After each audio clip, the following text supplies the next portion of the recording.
देखो ये वाला क्वेश्चन 2023 में शायद आया हुआ था, मुझे एग्जैक्टली याद नहीं, बट ऐसे ही क्वेश्चन था वो। यहाँ पे कह रहा है यदि एक मूलधन पी है, ठीक है, 2 वर्ष में क्यू बन जाता है, ठीक है, जब ब्याज दर जो है R% है, ब्याज दर यहाँ पर R% है, और अर्धवार्षिक रूप से लग रहा है, हाफ ईयरली लग रहा है, रूप से संयोजित होता है। यदि वही मूलधन P2, यहाँ पर पी जो है वही है टाइम वही है, और रेट ऑफ इंटरेस्ट यहाँ पर जो है S% है, लेकिन ये वार्षिक रूप से लग रहा है। तो यहाँ पर 2 वर्ष सेम है, सब कुछ सेम दे रखा है। तो कह रहा है कि चक्रवृद्धि ब्याज जो है रूप से होता है, तो निम्नलिखित में से R और S में, मतलब रेट ऑफ इंटरेस्ट में जो है आपको संबंध स्थापित करना है। तो अभी हम लोगों ने देखा कि अर्धवार्षिक वाले में जो है रेट ऑफ इंटरेस्ट जो है वो कम हो जाता है, मतलब S जो है वार्षिक रूप से लग रहा है, तो मान लो अगर ये 10% होगा और ये अर्धवार्षिक रूप से लग रहा है तो ये 5% होगा, यही तो होगा। तो मतलब क्या है कि S जो है R से बड़ा है, मतलब S जो है वो बड़ा होगा R से। तो S किस में बड़ा है? S इसमें छोटा है, S इस बराबर दिखा रहा है, इसमें D का संबंध पता नहीं कहाँ से ले आया, यहाँ पर C वाला जो है इसका करेक्ट आंसर हो जाएगा। तो ये देखो बेसिक कॉन्सेप्ट पे था ये क्वेश्चन एकदम। अब कुछ और कॉन्सेप्ट करते हैं हम लोग। देखो इससे पहले वाली वीडियो में हम लोगों ने सिंपल इंटरेस्ट कर लिया था, साधारण ब्याज हो चुका है। उसमें मैंने कंपाउंड इंटरेस्ट या चक्रवृद्धि ब्याज का इंट्रोडक्शन भी दे दिया था कि किस कंडीशन में साधारण ब्याज लगता है और किस कंडीशन में कंपाउंड इंटरेस्ट लगता है। जब कंपाउंड इंटरेस्ट लगता है तो जो प्रिंसिपल है, मूलधन है, वो उसकी स्थिति में क्या परिवर्तन आता है वो सब हमने कर लिया है। कंपाउंड इंटरेस्ट में हम लोग 2 फॉर्मूले पढ़ते हैं। एक तो आप पढ़े होंगे कि ए बराबर, ए जो ये अमाउंट है इसको मिश्रधन बोलते हैं, वो होता है P × 1 + R में 100 और इस पे पावर n होता है। ये अमाउंट हो गया। और अगर वो लोग ब्याज पूछते हैं, जैसे कंपाउंड इंटरेस्ट अगर हमें निकालना होता है तो हम क्या करते हैं, इसमें से जो कि ब्याज ऑलरेडी इंक्लूड है तो इसमें से हम क्या करते हैं, प्रिंसिपल को माइनस कर देते हैं। तो प्रिंसिपल को जो माइनस करेंगे तो ऐसा करेंगे कि ए वाले का फॉर्मूला ये पूरा है, तो ऐसे इसको रखते हैं यहाँ पे 1 + R में 100, उसके बाद में इस पर पावर n लगा देते हैं और फिर माइनस यहाँ पर p कर देते हैं। ऐसे तो करते हैं इसको, ठीक है। अब यहाँ पर मल्टीप्लाई है, यहाँ पर मल्टीप्लाई नहीं है, मतलब ये अलग राशि है, ये अलग राशि है, यहाँ पे माइनस है बीच में, तो इसको हम कॉमन ले सकते हैं यहाँ बाहर। तो जब कॉमन ले लेते हैं, अभी जब कॉमन ले लेंगे तो ये आपका हो जाएगा p, इधर बाहर हो जाएगा, इधर हो जाएगा 1 + R में 100, इस पे पावर n -1, ऐसे हो जाता है। अब ये इधर मल्टीप्लाई होगा तो इधर भी p हो जाएगा, इधर जाके 1 से मल्टीप्लाई p हो जाएगा। तो ये तो सब फॉर्मूले हैं दो, ठीक है। अब इसका हम लोग कॉन्सेप्ट समझते हैं कैसे ये फॉर्मूला काम करता है। देखो मैंने कहा तो 100 रुपये है, ठीक है। अगर इस पर 10% मैं वार्षिक चक्रवृद्धि ब्याज लगाऊंगा तो 2 सालों के लिए एक कंडीशन हो सकता है कि ब्याज कितना बनेगा, या एक कंडीशन ये हो सकता है कि टोटल अमाउंट, टोटल पैसा मुझे 2 साल के बाद कितना मिलेगा। तो देखो मैं क्या करूँगा, पहले मैं इसका 10% पहले साल के लिए निकालूंगा। तो 100 रुपये का 10% निकालने के लिए मैं क्या करता हूँ, इसका 10% निकालने के लिए मैं यही करूँगा, जो ब्याज होगा ऐसे करके लिखूँगा, ठीक है। और मूलधन जो होगा आप ऐसे लिखते हो, ठीक है। तो मूलधन 100 रुपये है, टाइम 1 साल है, बटे 100 लिखता हूँ, तो ये 100 कैंसिल हो जाता है, ये 10 रुपये इसका निकल जाता है। इसका मतलब कि पहले साल इसको 10 रुपये ब्याज मिलेगा, ठीक। हालांकि ये चक्रवृद्धि ब्याज है तो इस जो दूसरे साल ब्याज लगेगा उसमें ये मूलधन जो है जुड़ जाता है, मूलधन और ब्याज दोनों जुड़ करके मिश्रधन तो बनेगा, लेकिन जब अगले साल ब्याज लगेगा तो ये 110 रुपये यहाँ पर जो है मिश्रधन नहीं मूलधन का काम करता है, तो इस पर 10% लगेगा। तो फिर वही 110 × 10, 1 साल का है, फिर लगेगा नीचे 100 करेंगे, ये 10 से 10 कैंसिल हो जाएगा, 0 इसका कैंसिल हो जाएगा, तो मतलब ये 11 यानी कि 11 रुपये इसको ब्याज मिल जाएगा यहाँ पे। तो 110 रुपये था, फिर यहाँ पर 11 रुपये ब्याज मिलेगा, तो 121 रुपये हो जाता है, ठीक है। ये लाइन वाला जो मैंने करके बताया था, इस मेथड से तो ऐसे ही सॉल्व हो जाएगा, 2 साल के लिए, 3 साल के, कुछ के लिए भी, कितने भी साल के लिए दिया हो। तो या तो आप ऐसे फॉर्मूले के लिए रख लो, अगर वहाँ पर आपसे मिश्रधन पूछा जा रहा है, मतलब ए वाला जो फॉर्मूला है उसको लगाने के लिए जो पूछा जाएगा, तो हम यहाँ पर मिश्रधन आसानी से ऐसे जोड़ करके निकाल सकते हैं। खाली अगर ब्याज पूछा जाएगा तो पहले साल का 10 रुपये है, दूसरे साल का 11 रुपये है, दोनों को मिला देंगे तो 21 रुपये इसका ब्याज हो जाएगा। या यहाँ पे मिश्रधन 121 रुपये है, इस 100 को माइनस कर दो तो ये भी 21 रुपये निकल जाएगा, ठीक है। तो ये मेथड है फॉर्मूला कम याद रखने के लिए, दिक्कत नहीं पड़ेगी फिर। अब कुछ कंडीशंस देख लेते हैं कंपाउंड इंटरेस्ट में क्या कह देते हैं वो, कि मान लो जैसे मैं यहाँ पर बोल रहा था कि वार्षिक यानी कि ईयरली में अगर जो ब्याज लगाने की बात कहूँगा तो मतलब क्या है कि हमारे पास वार्षिक है, ईयरली है, तो ये एक पीरियड होता है, एक ही पीरियड के लिए, मतलब आज तुमने पैसे यहाँ पे लिया तो 1 साल के बाद में यहाँ पर मैं ब्याज लगा करके गिन लूँगा और ले लूँगा, ठीक है। तो मैं सीधा ऐसे करता हूँ प्रिंसिपल, उसके बाद मैं रेट ऑफ इंटरेस्ट लगाता हूँ और यहाँ पर टाइम अपॉन में 100 कर लेता था, कैलकुलेट कर लेता था। लेकिन यहाँ पर कंडीशन क्या कह सकते हैं कि मैं वार्षिक ना लगा करके हाफ ईयरली या छमाही ब्याज जो है कंपाउंड करूँगा या कंप्यूट करूँगा या उसकी गणना करूँगा। तो मतलब क्या है कि यहाँ पर मैं पैसे लूँगा तो 6 महीने के बाद मैं यहाँ पर पहले एक बार यहाँ काउंट करूँगा, तो मतलब यहाँ ब्याज लगने के बाद में जो पैसा बनेगा प्रिंसिपल और ब्याज यहाँ पर ऐड हो जाएगा, फिर इस पर मैं ब्याज अगले 6 महीने के लिए लगाऊंगा। तो जैसे मान लो यहाँ पर मैंने कंडीशन रखा था कि 10% वार्षिक, यहाँ पर वार्षिक ऐसे अगर ब्याज अगर मैं लगाऊंगा, लेकिन मैं 6 छमाही या हाफ ईयरली कंप्यूट करूँगा या उसकी गणना करूँगा, तो मतलब क्या है कि वो पीरियड को 1 साल को 2 भागों में बांट रहा है। तो 2 भागों में बांटेगा तो हम इसको भी जो है 2 भागों में बांट लेंगे, मतलब जो यहाँ पर हाफ ईयरली का है, छमाही का है, तो मतलब 1 साल में 2 पार्ट, तो यहाँ पे मैं 2 से भाग दे देता हूँ और ये 5 बन जाता है। तो मतलब यहाँ पर 5% अगले 6 महीने के बाद लगेगा, फिर यहाँ पे भी 5% लगेगा 6 महीने के बाद। ऐसे ही एक और करते हैं, मान लो यहाँ पर अभी तो 6 माही था, हाफ ईयरली था। अब उसने मान लिया कि वो बोला है कि मैं मंथली ब्याज काउंट करूँगा।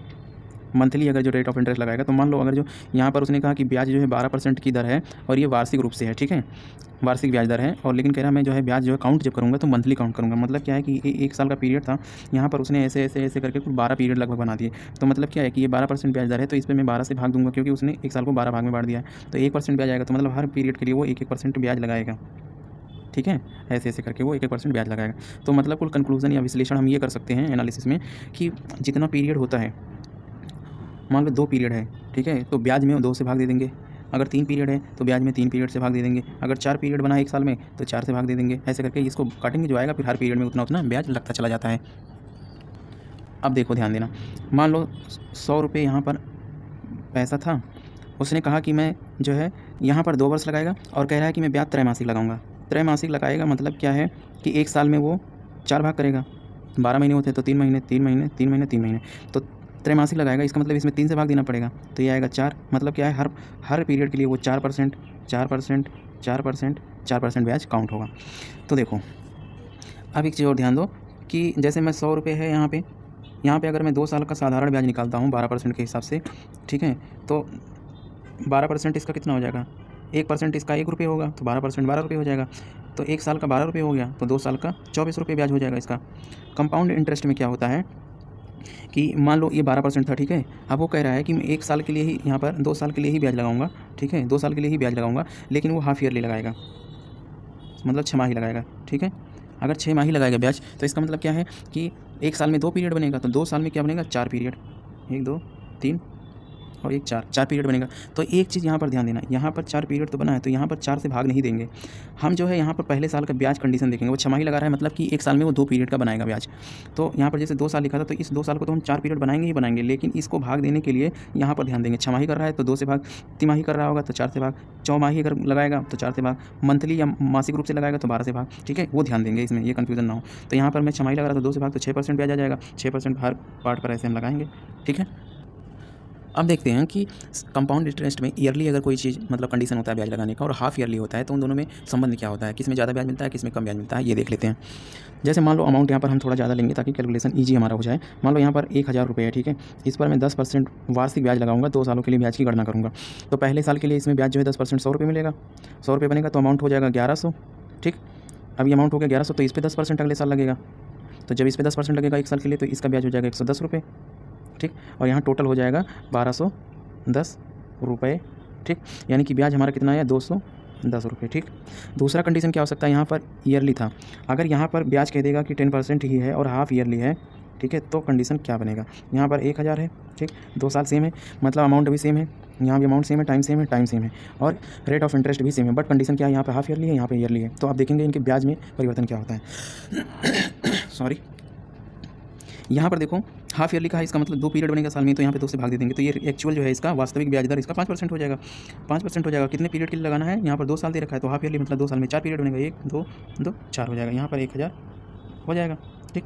यहाँ पे 5%, 5%, 5%, 5%। अब इसको नेक्स्ट पेज पे करते हैं। देखो 1000, इस पे 4 पीरियड पे 5% लगाने हैं, ठीक है। यहाँ इसका 5% मैं निकालूंगा, तो देखो इसका 1% 10 रुपये होगा, ठीक है, तो 1% 10 रुपये हो जाएगा, तो 5% 50 रुपये हो जाएगा। अब यहाँ पर अमाउंट क्या बन जाएगा, 1050 रुपये, ठीक। इसका 5% फिर मैं निकालूंगा, तो 10% इसका बनेगा 105 रुपये। 105 रुपये का आधा करेंगे तो 50, 52.5 हो जाएगा, ठीक है, आधा। फिर इसका ऐसे कैलकुलेशन करेंगे, तो यहाँ पर आपका हो गया 52.5 रुपये, ठीक है। उसके बाद में फिर ये टोटल अमाउंट आपका कितना हो जाएगा, 1050 था, अभी ऐड करेंगे, तो 1050 में 50 ऐड करेंगे, 1102 हो जाएगा, यानी कि 1102.5। यहाँ पर आकर के बनेगा 1102.5, यहाँ पर 1102.5 बन जाएगा। फिर अब इस पर फिर 5% लगाएंगे, 1102.5 पर 5% निकालेंगे फिर। तो देखो यहाँ पर अगर इसका 5% निकालोगे, तो मोटा मोटा आइडिया पकड़ करके चलो कि ये 1102 रुपये ही है, ऐसे करके एग्जैक्ट पकड़ कर चलो, तो 10% हो गया इसका, लगभग है 10% 110 रुपये हो गया, तो 5% इसका लगभग 55 रुपये हो जाएगा। तो यहाँ पर आपका आ जाएगा 55 रुपये, ठीक। फिर 1102 में 55 रुपये ऐड करोगे तो 1100 ₹1157 हो जाएगा, ठीक है। अब इस 1157 पर हमें लगाना है कितना, 5%। फिर इसका मैं 10% लगभग निकालूंगा, ₹115, तो 55 और 55 दूना 110, 57 दूना लगभग ₹57 यहाँ पे मिलेगा, ठीक है। तो देखो अब मैं ब्याज जोड़ूंगा अगर, तो देखता हूँ कितना रहा है। ₹50 इधर, 50 ये पकड़ के चलो 100 हो गया, ये भी 50 ये पकड़ के 150 हो गया, 50 इसको पकड़ के चलो ₹200 लगभग ब्याज मिल रहा है। और उसमें कितना ब्याज मिल रहा था, ₹210 ब्याज मिल रहा था, ठीक है। तो अभी मुझे कैलकुलेशन सही से करना पड़ेगा। इधर 7 7 5 12 यानी कि ₹212, तो ऐसे ही हो गया ये। तो इसका मतलब क्या है कि अगर सेम टाइम पीरियड दे रखा है, सेम अमाउंट दे रखा है, मतलब सेम मूलधन दे रखा है, सेम ब्याज दे रखा है और सेम टाइम दे रखा है, लेकिन वहाँ पर वार्षिक ब्याज लगा रखा है एक जगह, या अर्धवार्षिक ब्याज लगा रखा है। अभी देखो यहाँ पर अर्धवार्षिक लगा दे, त्रैमासिक लगा दे, चौमासिक लगा दे, मंथली लगा दे, तो ब्याज ज़्यादा मिलेगा। तो इस तरह से कंडीशन हम देखते हैं कि जहाँ हाफ ईयरली वाला ब्याज ज़्यादा होता है लेकिन ब्याज दर जो देखते हैं, ब्याज दर कम होता है। पहले वाले कंडीशन में अगर रेट अगर जो वहाँ पर 10% था तो यहाँ ईयरली लग रहा था, दूसरे वाले में R2 जो था वहाँ पे 10% था लेकिन हाफ ईयरली कर दिया था, इसलिए 2 से भाग दिया था, यहाँ 5% आ गया था। मतलब हाफ ईयरली वाले में ब्याज की रकम तो ज़्यादा मिलती है लेकिन ब्याज दर जो है कम हो जाती है, ठीक है, पहले वाले के कंपैरिजन में। अब क्वेश्चन करते हैं इसका 2023 में जो आया है उसको देखते हैं। देखो ये वाला क्वेश्चन 2023 में शायद आया हुआ था, मुझे एक्जैक्टली याद नहीं बट ऐसे ही क्वेश्चन था वो। यहाँ पे कह रहा है यदि एक मूलधन P है, ठीक है, 2 वर्ष में Q बन जाता है, ठीक है, जब ब्याज दर जो है R% है, ब्याज दर यहाँ पर R% है और अर्धवार्षिक रूप से लग रहा है, हाफ ईयरली लग रहा है, रूप से संयोजित होता है। यदि वही मूलधन P2, यहाँ पर P जो है वही है टाइम वही है, और रेट ऑफ इंटरेस्ट यहाँ पर जो है S% है, लेकिन ये वार्षिक रूप से लग रहा है। तो यहाँ पर 2 वर्ष सेम है, सब कुछ सेम दे रखा है। तो कह रहा है कि चक्रवृद्धि ब्याज जो है रूप से होता है, तो निम्नलिखित में से R और S में मतलब रेट ऑफ इंटरेस्ट में जो है आपको संबंध स्थापित करना है। तो अभी हम लोगों ने देखा कि अर्धवार्षिक वाले में जो है रेट ऑफ इंटरेस्ट जो है वो कम हो जाता है, मतलब S जो है वार्षिक रूप से लग रहा है, तो मान लो अगर ये 10% होगा और ये अर्धवार्षिक रूप से लग रहा है तो ये 5% होगा, यही तो होगा। तो मतलब क्या है कि S जो है R से बड़ा है, मतलब S जो है वो बड़ा होगा R से। तो S किस में बड़ा है, S इसमें छोटा है, S इस बराबर दिखा रहा है, इसमें D का संबंध पता नहीं कहाँ से लिया है, यहाँ पर C वाला जो है इसका करेक्ट आंसर हो जाएगा। तो ये देखो बेसिक कॉन्सेप्ट पे था ये क्वेश्चन एकदम। अब कुछ और कॉन्सेप्ट करते हैं हम लोग। देखो मान लो कोई धन है X है, इस पर 10% का ब्याज वार्षिक रूप से 2 सालों के लिए साधारण ब्याज जो है इसका निकाला गया। तो 2 सालों का साधारण ब्याज X ऐसे करके मूलधन ये रहा, दर हो गया, समय 2 साल है, बटे 100 कर लेंगे, 10 से 10 कैंसिल हो जाएगा, इधर 10 बचेगा, फिर ये 2 से कटेगा 5 आएगा। तो इसका मतलब क्या है, इसका 2 वर्षों का ब्याज जो है X/5 आ गया। दूसरा कंडीशन कहेगा उसी धन पर 10% वार्षिक ब्याज की दर पर 2 सालों का चक्रवृद्धि ब्याज निकालेंगे आप। तो चक्रवृद्धि ब्याज इसका कैसे निकालते हैं, इसका 10%, तो पहले साल के लिए मूलधन गुणे दर गुणे पहले साल 1 साल बटे 100। तो इसको करेंगे तो यहाँ पर कितना आ जाएगा, 10 के 10 यानी कि X/10 आ जाएगा। पहले साल का X/10 आ जाएगा, पहले साल का X/10 आ गया। दूसरे साल का जब निकालेंगे तो इसमें इसको ऐड करते हैं, फिर उस पर 10% लगाएंगे। तो इसमें ऐड करोगे तो x प्लस x अपॉन में 10 को ऐड करोगे तो 10x प्लस 1x 11x/10 हो गया ब्याज। दूसरे सॉरी ये मिश्र धन बना, इस पर लगेगा 10% अब ब्याज। अब देखो ये इधर बन जाएगा मिश्र धन, क्या बनेगा 11x/10। अब इस पर 10% लगाएंगे तो फिर वही फॉर्मूला 11x/10 मूलधन हो गया, दूसरे टाइम का दर हो गया 10 गुणे समय 1 साल ही है, तो बटे 100 करेंगे इधर, तो ये दोनों कैंसिल आउट हो जाएगा, बचेगा 11x/100। ये दूसरे साल का ब्याज आया। अब टोटल ब्याज कैसे पता चलेगा, ये पहले साल का ब्याज है, ये दूसरे साल का ब्याज है, इन दोनों को ऐड कर दो, इन दोनों को ऐड करो। फिर क्वेश्चन में क्या कहेगा कि 2 साल का साधारण ब्याज और 2 साल का चक्रवृद्धि ब्याज, इन दोनों का अंतर कुछ दे देगा। मान लो उनका अंतर कुछ अभी दे देगा तो हमको सॉल्व करेंगे। तो पहले साल का 2 साधारण ब्याज जो है 2 सालों को हमें पता चल गया X/5 है, और ये दोनों को ऐड करेंगे तो चक्रवृद्धि ब्याज पता चल जाएगा। हम देखते हैं इसको सॉल्व कैसे करेंगे आगे। ये 2 सालों का साधारण ब्याज आ गया और ये 2 सालों का हम इसको ऐड करेंगे तो हमें चक्रवृद्धि ब्याज पता चल जाएगा। तो 100 और 10 का एलसीएम 100 हो गया, यहाँ 10 आएगा तो यहाँ 10x हो जाएगा, प्लस यहाँ पर 11x आ जाएगा, ठीक। अभी दोनों ऐड हो जाएगा तो 11x यानी कि 21x अपॉन में 100 हो जाएगा। अब कह रहे हैं इन दोनों का जो अंतर है, मान लो कि अंतर इनका 210 रुपये रख लो, ठीक है, ऐसे इन दोनों का अंतर। तो हमें पता है चक्रवृद्धि ब्याज हमेशा ज़्यादा होता है साधारण ब्याज से, जब सेम टाइम सेम प्रिंसिपल दे रखा हो, सेम ब्याज दे रखा, दर दे रखी हो। तो 21x माइनस कर लेंगे यहाँ पर 100 और ये X/5 कर लेंगे, तो इनका अंतर जो मान लो इतना आएगा, ये इतना आएगा। तो अभी देखो इनको हम सॉल्व करेंगे, मान लो सॉल्व किया हमने तो 100 और 5 का एलसीएम 100 ही होगा। उसके बाद में यहाँ 21x माइनस 5 यहाँ पे 100 में भाग देंगे तो 20 आएगा, तो 20 से इसमें मल्टीप्लाई हो जाएगा, तो इधर हो जाएगा 20x बराबर 210, ठीक है। अब देखो 21x में से 20x जाएगा तो बचेगा X/, ये नीचे आपका कितना है 100 लिख लेंगे। अब ये 210 है, अब इधर मल्टीप्लाई होगा तो ये हो जाएगा कितना 21,000, 2 लाख कितना है 21,000 हो जाएगा। तो यानी कि x की वैल्यू 21,000 आ जाएगी, तो x का वैल्यू हम निकाल सकते हैं। अब इस पर कुछ भी पूछे कि पहले साल का चक्रवृद्धि ब्याज क्या हो सकता है तो इससे निकाल लेंगे। अगर पहले साल का साधारण ब्याज पूछेगा तो ये निकाल करके 10% इसका निकाल लेंगे, जो भी पूछेगा ये आसानी से निकल जाएगा। तो ये कॉन्सेप्चुअल है, एकदम पूरा कॉन्सेप्ट पर आधारित है, कैसे भी पूछेंगे, बेस पता होगा तो आसानी से सॉल्व हो जाएगा। देखो ऐसे ही किसी शहर की आबादी वाला क्वेश्चन भी सेम बनता है चक्रवृद्धि ब्याज वाले ही कॉन्सेप्ट पर। जैसे मान लो कोई आबादी दे रखी है शहर की 1000 है, ठीक है, वो 10% की दर से बढ़ रहा है, ठीक है। तो इसका मतलब क्या है, 1 साल के बाद में 10% बढ़ेगा तो ये हो जाएगा 1100। फिर जब बढ़ेगा 10% की दर से तो फिर ये इसी पे तो बढ़ाएंगे, 1100 पर ही तो 10% आगे बढ़ाएंगे। तो 1100 पे बढ़ा लो, 10% ऐड करते चले जाओ ऐसे करके। जितने साल बाद पूछा होगा टोटल आबादी बता दो फटाक से, या ये पूछे कि कितने साल बाद में गाँव की आबादी कितनी बढ़ जाएगी। इसका मतलब इसको छोड़ करके जो हम ब्याज केवल बताते हैं तो टोटल हम जो है ये पहले साल में जितना बढ़ा होगा, दूसरे साल में, तीसरे साल में सबको योग करके हम बता देंगे इतना बढ़ा हुआ है। या वो ऐसे बोल सकते हैं कि 1000 दे रखा है, पहले साल 10% बढ़ा, दूसरे साल फिर जो है 12% बढ़ा, तीसरे साल 15% बढ़ा, ऐसे करके बढ़ रहा है। तो क्या करेंगे, पहले इसका 10% निकालेंगे तो टोटल इधर 1100 आएगा।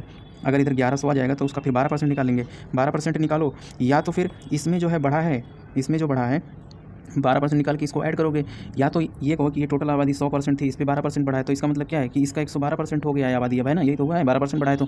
तो या तो फिर ऐसे कर लो कि 1100 का 112% निकाल लो, तो टोटल यहाँ पता चल जाएगा कि आबादी इस साल बाद में टोटल आबादी कितनी होगी। फिर उस पर 15% बढ़ा है, तो इसका मतलब टोटल जो है 100 है, 15% बढ़ा तो यानी कि 115% हो जाएगा। जैसे मान लो मैंने कहा कि किसी गाँव की आबादी जो है 100 है, ठीक है, ये 15% बढ़ गई, तो अब कितनी होगी आबादी, तो 15% निकालूंगा तो 115 आएगा केवल। अगर मैं इसको कहूँगा मतलब 100% था ये, अब 115% हो गया, 15% बढ़ के, तो मैं इसे कैंसिल करूँगा, इधर 115 आएगा, मतलब कि आबादी 115 होगी। तो वही मैं बता रहा था, मान लो 1000 आबादी थी, इसमें 10% बढ़ा है, तो अब टोटल आबादी कितनी हुई है, तो मतलब ये 100% था, तो अब 10% बढ़ गया, तो मतलब 110% अब हो गया है। तो 110% इसका निकालो 1000 का, तो ये 100 2 जीरो कैंसिल हो जाएगा, इधर बचेगा 1 जीरो, तो 1 जीरो इधर ऐड हो जाए तो 1100 हो जाता है। ऐसे मैं समझा रहा था इसको। ऐसे ही कॉन्सेप्ट और आता है कि मशीन जैसे कोई होती है उसमें डेप्रिसिएट करती है या घिस आउट होता है, तो उसके रेट में जो है प्राइस में जो कीमत में कमी आती रहती है। तो मान लो कि 10,000 रुपये की कोई मशीन थी, पहले साल वो 10% के हिसाब से घिसी या घिस आउट है, तो मतलब ये 100% था, इसमें जो है घिस आउट होगी 10%, तो मतलब कितना बचा, 90% बचा। तो मैं क्या करूँगा, 1 साल बाद में उसकी कीमत क्या होगी, इसका 90% निकालूंगा, तो 10% इसका हो जाएगा 1000 रुपये, तो 90% हो जाएगा 9000 रुपये, मतलब 9000 रुपये 1 साल के बाद। फिर मान लो इस पर 12% घिस आउट आ गई, तो ये 100% अब बनेगा यहाँ पे, तो 12% माइनस हो जाएगा, यानी कि 88% इसकी वैल्यू बची होगी 9000 की। तो 9000 की 88% निकाल लो ऐसे काट करके, फिर 90 का 880 में 9 से मल्टीप्लाई कर लो ऐसे करके, ठीक है। कॉन्सेप्ट वही है बट ऐसे ही करके है। मान लो कि ऐसे आबादी वाले में भी कह सकता है, पहले साल 10% आबादी जो है घटी, ठीक है, तो 90% निकाल लोगे। फिर कहेगा कि इस पर आबादी फिर जो है 12% बढ़ गई, तो 12% बढ़ गई, इसका मतलब कि 112 हो गया होगा, ठीक है। ये 90 बचा, तो अब ये तो 100% बनेगा ना, अगले साल के लिए 100% बनेगा, इस पर 12% बढ़ेगा, तो 112 मैंने कर दिया। ऐसे करके कब बढ़ रही है घट रही है, दूसरे साल फिर मान लो 15% 14%, तो ये वाला लाइन वाला जो हम ऐसे एरो करके बनाते हैं ना, इसमें आसानी से सॉल्व कर सकते हैं इसको। और अगर ज़्यादा पॉइंट वाले आ रहे हैं तो उसके अप्रॉक्स वैल्यू को लेकर के भी फाइंड आउट करोगे ना, तो निकल जाता है आसानी से। हालांकि इतना कैलकुलेटिव नहीं करेंगे क्योंकि उनको क्लर्क नहीं चाहिए, ऑफिसर चाहिए, तो ऑफिसर्स तो एनालिटिकल अप्रोच वाला ही चाहिए, तो हम एनालिसिस करके ऐसे पढ़ेंगे ना तो आसानी से सॉल्व हो जाएगा। इसके टाइप ऑफ क्वेश्चंस भी करा दिए मैंने, किस तरह के एग्जाम्स में क्वेश्चन पूछे जा रहे हैं उस तरह के क्वेश्चन करवा दिए। तो कंपाउंड इंटरेस्ट यहाँ पे हो जाता है खत्म, सिंपल इंटरेस्ट कंपाउंड इंटरेस्ट खत्म हो गया। नेक्स्ट वीडियो में हम लोग एवरेज करेंगे, वो भी एनालिटिकल अप्रोच ही रखेंगे, इसमें एनालिटिकल रहेगा तो वो स्टेटमेंट वाले जो क्वेश्चन बनते हैं ना वो आसानी से सॉल्व हो जाएंगे।